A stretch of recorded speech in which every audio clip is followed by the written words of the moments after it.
د خبرونو سرټکي د بلخ له والي سره د اوبو او انرژي وزیر لیدل د 215 اعظم قلوردو لخوا د درو اویا نظامي وسایطو بیا رغونه او د اسرائیل او حزب الله ترمنځ د تاوتریخوالي د زیاتېدو په اړه د ملګرو ملتونو عمومي منشي اندېښنه د لوی او مهربانه خدای په سپېڅلي نامه درنودونکو سلام د نن ورځ خبرونو ته ښه راغلاست. نن دوشنبه د 1403 کال د تلیا میزان دوهمه نیټه ده. زه زیم دا هم بشپړ خبرونه. د انرژي او اوبو وزیر ملا عبداللطیف منصور بلخ ته د خپل سفر پر مهال د بلخ ولایت له والي محمد یوسف وفا سره ولیدل. په دې غونډه کې د انرژي او اوبو سرپرست وزیر وویل چې د ترکمنستان د 500 کیلوواټ وارداتي برېښنا د لیشت پروژه بله جوزجان بلخ او سمنګان ولایتونو څخه د بغلان دشت الوان سیمې ته ولېږدول شي او په دغه ولایتونو کې د برېښنا د لیږد لپاره د پایو د نصبولو کار په عملي توګه روان دی.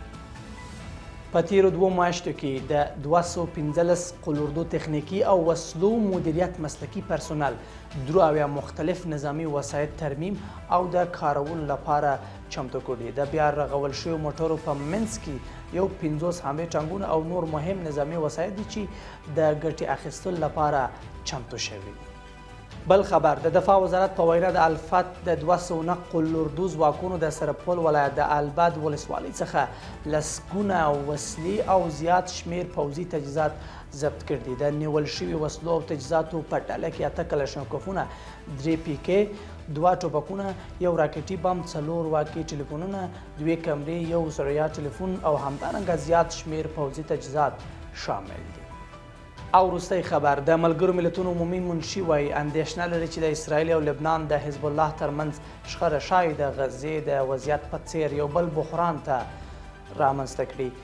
انتونیو ګوتریش دا هم وویل چې هغه په غزې څانګه کې د اوربند په اړه خوشبین نه دی. هغه په نیویارک کې له ملګرو ملتونو په مرکزي دفتر کې د نړۍ د مشرانو د کلنۍ غونډې څخه مخکې له CNN سره په یو مرکه کې ویل چې داسې ښکاري چې د اسرائیل مشران اوربند ته غاړه نه ایږدي. د انتونیو ګوتریش خبرداری وروسته له هغه ورکړل شي چې حزب الله پر اسرائیل شاوخوا 150 توغندي وویشتل او د اسرائیلو بمباریو ته یې دوام ورکړ. لبنان وایي چې د دواړو لورو ترمنځ د ډزو په تبادله کې 3 کسان وژل شوي دي. د اسرائیلو په شمال کې زرګونه خلک سرپناه ته تللي او ښوونځي هم تړل شوي دي. له ملتیا مو مننه. تر بیا ښه وخت او ښې چارې.